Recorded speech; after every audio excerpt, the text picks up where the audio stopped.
Di cosa sono fatte le relazioni? Quali gesti, parole, abitudini sono normali per noi?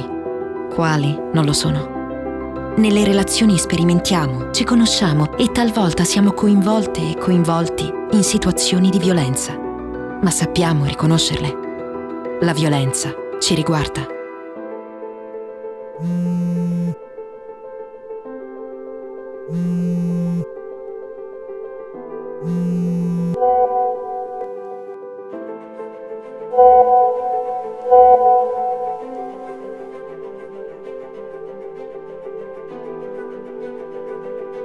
È mia mamma.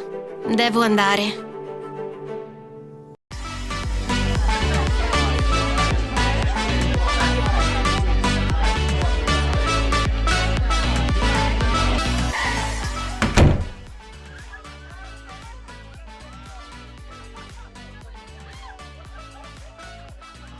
Oddio, e adesso?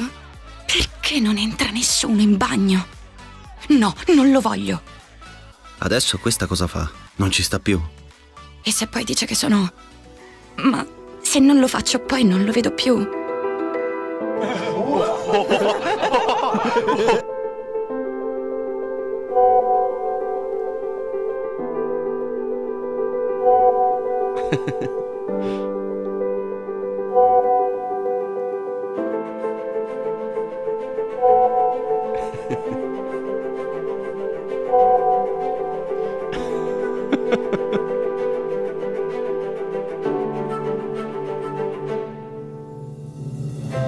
Come si sono sentiti loro in queste relazioni? Questa è violenza.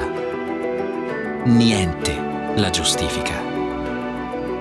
La violenza non è un destino, è una scelta di chi la agisce.